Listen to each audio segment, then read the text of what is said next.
see my presentation? Yes, we can. Okay, great. So hello, I'm Rachel Milio. I'm the PhD candidate for RT1, Semantic Annotation of Text, and my PhD, Semantic Annotation and Attic Oratory, centers on the creation of an RDF-based resource for the study of Attic oratory, which includes the annotated corpus, a semantic prosopography, and term dictionaries to enhance the understanding of oratory as a resource. Today, however, I would like to discuss something a little more general, which I think could be of interest to all of us, which is digital sustainability for DH through the lens of the Endings Project. So in this presentation, I want to talk about digital sustainability, which we can define as the assurance that the labor all of us undergo in creating digital products and outputs can persist, even in the absence of funding and through a changing digital landscape. I think anyone who has been active online understands at least some of the challenges with digital sustainability. Digital wastelands populated by broken links and 404 not found error messages, discontinued technology making applications and sites unusable, and even hosting costs, which can cause websites to quietly fade away. Think about how much digital content was lost, for example, when Adobe Flash was discontinued. While there are archiving resources such as the Internet Archive and the Wayback Machine, and these can prevent the complete erasure of content, quite often this content is not preserved with full functionality. And while you can easily understand the problems faced in the realm of digital sustainability, I want to back this up with some statistics, especially important to us in the digital humanities. A 2019 survey found that 22% of surveyed projects reported that project output stopped working due to software obsolescence. Another survey of publications in the Digital Humanities Quarterly found that 30% of links included in citations had become inaccessible, and this statistic worsens the older the publication is, in a phenomenon known as link rot. Furthermore, in a survey of DH projects conducted by the Endings Project, only 60% of projects claim to have a clearly documented data model, and 90% of those considered their documentation to be partial or inadequate. Therefore, it's evident that DH has a sustainability problem. In the special DHQ volume on the Endings Project, which I recommend everyone check out, some of it's in the bibliography, James Cummings details the life and afterlife of the Cursus Project, which sought to produce digital editions of medieval Benedictine Latin liturgical texts. I'm going to use the Cursus Project as a concrete example, kind of a worst case scenario of what can happen to digital projects when longevity is not considered early and the unexpected happened. So the Cursus Project was funded from 2000 to 2003 at the University of East Anglia. The Cursus Project encodes its files in TEI XML, but predates TEI P5, which is the current version, and instead uses a custom extension of TEI P4. The TEI XML files are converted to HTML for web display by XSLTs, and Cummings argues that only preserving the XML files themselves, so just the raw data, would result in losing a big portion of the project in that the interface preserves the argument. The digital edition is not only the underlying data, but the choices that are made in presenting this data to be navigated by the public. And when the main funded portion of Cursus ended in 2003, the postdoctoral researchers associated with the project moved on to different projects. This is normal. The primary investigator continued to work on and update the project until his passing in 2006. While the project website still functioned afterwards and the data had been backed up, there were even more events which would further disrupt the afterlife of Cursus. An incident known as ClimateGate, in which the email server of the climate research unit at the university caused the university to close all off-campus access to its servers. So this meant that when a software upgrade on the School of Music server caused the website to go down, none of the former postdocs were able to restart the server and restore the website. Later, this server was replaced and the website disappeared entirely. Even the School of Music would eventually close, which was the department hosting the website, meaning that there was uncertainty on who had the authority to license this data to be reproduced elsewhere. As you can see on the screen, the Cursus project has fortunately been restored. It's hosted on a VPS run by one former postdoc with the domain name paid for by James Cummings, and the data is stored in GitHub. However, Cummings acknowledges that an easier solution would be to flatten the site, removing the need for server-side processing. Overall, Cursus demonstrates the unexpected factors which can impact the preservation of digital labor. Beyond project funding, we have to deal with the presence of personnel with the necessary knowledge to sustain a project, as well as institutional changes which can affect project hosting.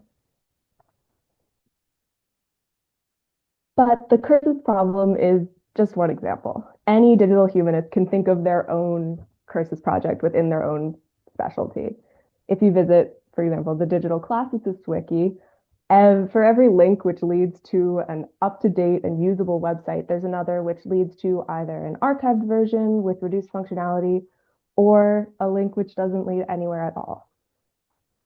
But I want to now pivot from problems to solutions, which I believe take the form of the Endings Project Principles for Digital Sustainability. The Endings Project is a collaboration between digital humanists, programmers, and librarians who set out to determine how we can best plan, execute, and archive our projects so that they can live on indefinitely. Part of the origin of Endings was the realization that early web projects created in the late 90s still work and exist, while more sophisticated projects created in the 2000s and 2010s required regular maintenance and updates. As Holmes and Takeda state, the original challenge solved by the web of write once, run anywhere had evolved to write once, run forever. The Endings Project then set out to address what was going wrong with digital editions and sites. They found that server-side applications such as MapServer, MySQL, PHP would be retired or replaced, and old code would no longer run on new versions. They also found that archiving resources such as the Internet Archive and the Wayback Machine cannot properly archive sites that are built on back-end databases where pages are queries to the database. Sites which use absolute URLs rather than relative URLs are also problematic because if the site was replicated in another location, these links would still send a user to the original site. They also found a lack of proper versioning and documentation.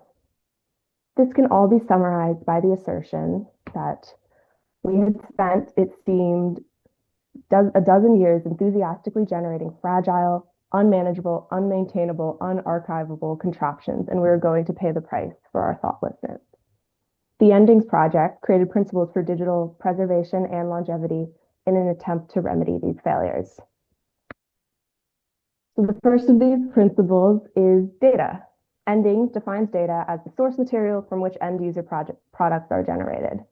Data must be stored in formats which conform to open standards and can be processed. Data should also be subject to version control through something like Git. And lastly, data should be consistently validated.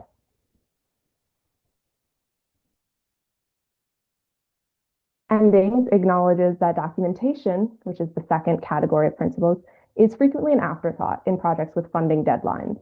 However, they also believe that availability of documentation is essential for project maintenance. Documentation should be stored in a static document which is maintained and preserved as a part of the published digital edition. Documentation should thoroughly describe data models as well as licensing.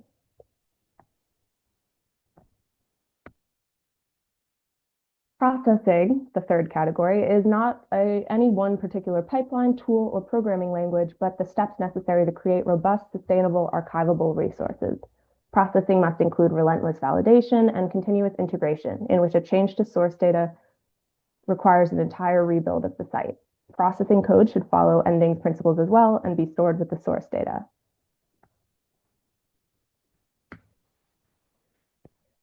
Products are the most important part of Endings, since the goal is for products to survive. The principles include no dependence on server-side software, no boutique or fashionable technologies, use standards that are supported across all platforms instead, such as HTML, JavaScript, and CSS, no dependence on external libraries or services, and JavaScript frameworks and database-dependent content creation tools such as WordPress and Drupal promise rapid site development, but at the cost of long-term maintenance issues. No query strings. Every entity should have a unique page with a simple URL that will function on any domain or IP address. inclusion of data. So every site should include a documented copy of the source data. Oh, sorry, just saw something in the chat. And massive redundancy. Every page should contain all the components that it needs so that it could function without the rest of the site. And lastly, graceful failure. Every page should still function effectively in the absence of JavaScript or CSS support. And our final category is release management. These are necessary so that a project can end gracefully rather than faltering and dying. Releases should be periodical and planned, only made when the entire product is coherent and complete. Each release should have a build date and a version number. Web resources should include detailed instructions for citation so that end users can cite a specific page from a specific edition, and URLs should persist across editions. So with the ending project briefly explained, I now want to introduce the output of my PhD, which is the Attic Oratory Database. This website is a static site created through GitHub Pages, and currently it's at the URL on the screen and the QR code if you'd like to play around with it yourself. But I intend to get a better URL eventually. So I'll switch from my slides to give you a brief tour. Okay. So here's the home page. You can see up here we have a menu that leads to case studies, which are sort of experimental applications of the data on the site. Dictionaries, these are TEDI exported e-dictionaries. So you can learn about types of legal events, and you can also then see from here, you can navigate to hypernyms.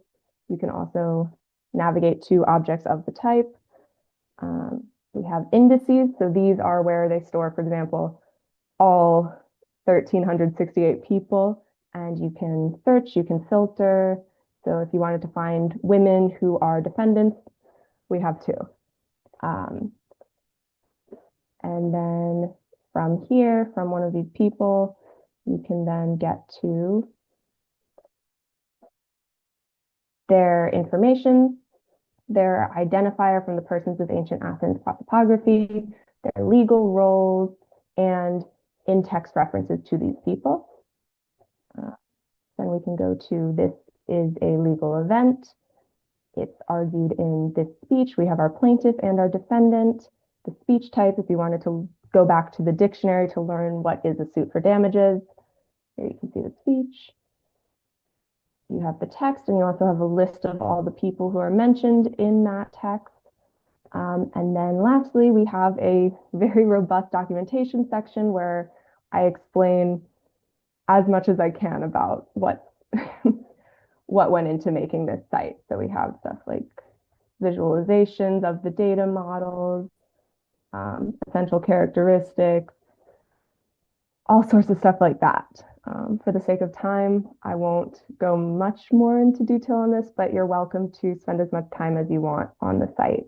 And please give me your feedback or your thoughts. It's still a work in progress. Okay, so this site was created with the ending principles in mind, and I can quickly explain how it complies with each. For data, our source data is RDF, which is an open standard, although it's not one suggested by the Endings Project. And this, to me, is actually a critique I have of the Endings Project, just because linked data and RDF is so important for the digital humanities as well. And then the data is stored in the Attic Law ontology. The texts are stored as TEI XML files, and the standoff annotations are W3C web annotations. Okay, so documentation. I dedicated a lot of time to thorough documentation.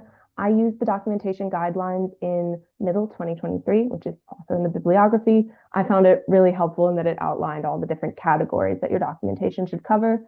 So the documentation provides information on data models, on the site creation, and also how to use the site. Additionally, it's accessible from the main site menu and clearly labeled documentation so that it's unmissable, and it's presented as static HTML. One of the things I read about is that even projects which do have documentation sometimes will hide it, or users will struggle to find the documentation. They won't know where to look, and they won't know how then to use the product. So the processing code is stored in the GitHub repository with the rest of the source data. This processing code just is what's querying the ontologies, the RDF data, and outputting HTML pages. Okay, in terms of products, so much has been written on the value of static sites and especially Jekyll sites for digital humanities. I cite here Diaz 2018, Jackson 2017. These are both in the bibliography end slide. So these sites are super beneficial because they're subject to version control. They can be run for free or very cheaply. They require far less disk space than popular content management systems. I found 1/10 of the disk space of a WordPress website, and they're much easier to archive. So every entity in the Attic Oratory database has its own unique page with a simple URL. It's all created in HTML, CSS, and JavaScript. And in absence of CSS or JavaScript support, the site would still function with just HTML. It just would look not as nice. And lastly, release management. So the site provides information on how to cite it, on the licensing, and also the version number and the latest update. Okay, so I wanted to conclude with a little example that I find very valuable. So there's another QR code on the screen if you'd like to scan it, and if you want to tell me what you see.